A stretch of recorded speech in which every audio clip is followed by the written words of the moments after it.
بسم اللہ الرحمن الرحیم۔ یہ سردیوں کی ایک خوشگوار دوپہر تھی۔ نصرت بال سکھانے کو چھت پر گئی تو نظر نعیم پر پڑ گئی۔ وہ دراز قد، صحت مند اور خوش لباس کسی چاکلیٹی ہیرو ایسا تھا۔ اس کی عمر 24 سال اور آنکھوں میں بلا کی کشش تھی۔ کسی خیال میں گم وہ ہولے ہولے سگریٹ کے کش لے رہا تھا۔ نصرت کو شرارت سوجی اور مصنوعی کھانسی سے اس کو اپنی جانب متوجہ کر لیا۔ وہ اس بے باک دوشیزہ کو دیکھ کر مسکرا دیا تو وہ ہنستی ہوئی سیڑھیاں اتر گئی۔ نصرت کی یہ پہلی جھلک بجلی کے کوندے کی طرح اس کے ذہن پر چمکی تو دل اس کی جستجو میں کھو گیا۔ یہ تو معلوم ہو گیا تھا کہ پڑوس میں خوبرو لڑکی رہتی ہے، لیکن اب اس دوشیزہ تک رسائی کا کوئی راستہ تلاش کرنا تھا۔ 2-4 دنوں کی سوچ بچار کے بعد اس نے برابر والا در کھٹکایا۔ نصرت کا بھائی ارشد باہر آیا۔ آپ کا نیا پڑوسی ہوں، ملازمت کے سلسلے میں یہاں کرائے پر مکان لیا ہے، ابھی سامان سیٹ نہیں کیا، پانی کی ایک بوتل درکار ہے، اندر آ جائیے۔ میرے چچا جان کے کرایہ دار ہیں؟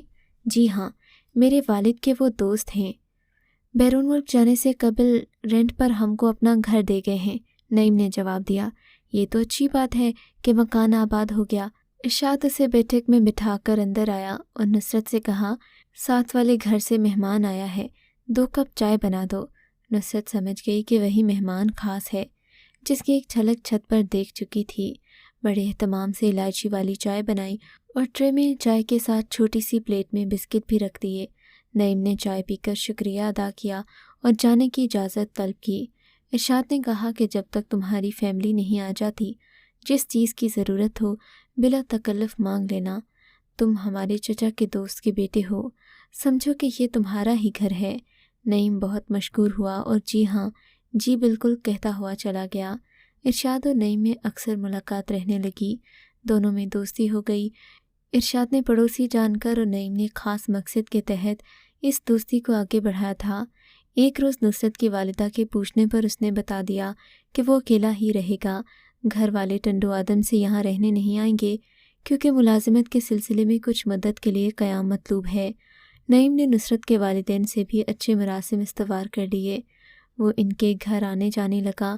اس کی تنہائی کا خیال کرتے ہوئے نصرت کی والدہ اکثر کھانا بھجوا دیتی کہ پردیسی ہے، گھر کے کھانے کو ترستا ہوگا، کنبہ ساتھ نہ ہو تو بیچارے ملازمت پیشہ افراد کے کھانے کا کوئی خیال نہیں رکھ پاتا۔ دوسرے شہر میں مسائل سے دوچار رہتے ہیں، جن میں ایک مسئلہ کھانے کا بھی ہوتا ہے۔ چھٹی کے دن وہ ارشاد سے کہتی، نعیم کو بھی بلا لینا بیٹا، وہ اکیلا رہتا ہے، تمہارے ساتھ کھانا کھا لے گا۔ خدا جانے جوان بیٹیوں کے والدین اتنے سادہ کیوں ہوتے ہیں کہ اس طرح غیر نوجوانوں کو گھر آنے کی اجازت دے دیتے ہیں۔ اس آنے جانے میں کئی بار نصرت اور نعیم کا آمنا سامنا ہوا تو پسندیدگی کے جذبے کو اور ہوا ملی اور وہ ایک دوسرے کی ملاقاتوں کے طلبگار رہنے لگے۔ اب نصرت بہانے سے چھت پر جانے لگی مگر اس سے ملاقات شاذ ہو پاتی۔ صبح نعیم ڈیوٹی پر چلا جاتا، شام کو ارشاد اور والد گھر پر ہوتے، تب چھت پر جانا محال تھا۔ ایک روز چھٹی والے دن جب باپ اور بھائی دونوں گھر پر نہ تھے، نصرت اوپر گئی تو نعیم اس کو اپنی چھت پر ٹہلتے پایا۔ دونوں کو جی بھر کر باتیں کرنے کا موقع مل گیا۔ دونوں میں یہ طے پایا کہ رات کو جب گھر والے سو جائیں گے تبھی وہ چھت پر آیا کرے گی۔ اب یہی ہونے لگا۔ وہ رات کو چھت پر آتی اور اس کو اپنا منتظر پاتی۔ وہ تنہا رہنے سے پریشان تھا اور والدین اپنے آبائی علاقے میں مقیم تھے جس کا ذکر وہ بڑی عقیدت سے کرتا تھا۔ نصرت کو جتلایا کہ غیر شادی شدہ ہے اور والدین کا اکلوتا بیٹا ہے۔ سردیوں کی راتوں میں جب گھر والے لحافوں میں دبکے ہوتے، یہ دونوں ساری رات چھت پر گزار دیتے۔ یہ ایک ایسا جذبہ تھا کہ دسمبر اور جنوری کی ٹھٹرتی راتوں میں بھی سردی ان کا کچھ نہ بگاڑ سکتی۔ ایک روز نصرت کی ماں کی نصف شب آنکھ کھلی تو اپنے کمرے سے بیٹی کے کمرے میں آئی۔ نصرت کو بستر پر نہ پایا تو سمجھی کہ پانی پینے کچن میں گئی ہوگی۔ وہ جا کر اپنے کمرے میں سو گئی۔ صبح اس نے بیٹی کی آنکھیں سرخ دیکھ کر پوچھا، کیا بات ہے؟ کیا رات جاگتی رہی ہو؟ تمہاری آنکھیں سرخ ہو رہی ہیں۔ ہاں ماں، رات بھر نیند نہیں آئی، میں تمہارے کمرے میں آئی، تم بستر پر موجود نہ تھی۔ اس پر وہ گھبرا کر بولی، پیٹ میں ذرا درد ہوا تو باتھ روم چلی گئی تھی، اگر تکلیف تھی تو مجھے جگا لیا ہوتا۔ نہیں اماں، معمولی تکلیف تھی، اب ٹھیک ہوں۔ اس روز کے بعد ماں چوکنی ہو گئی۔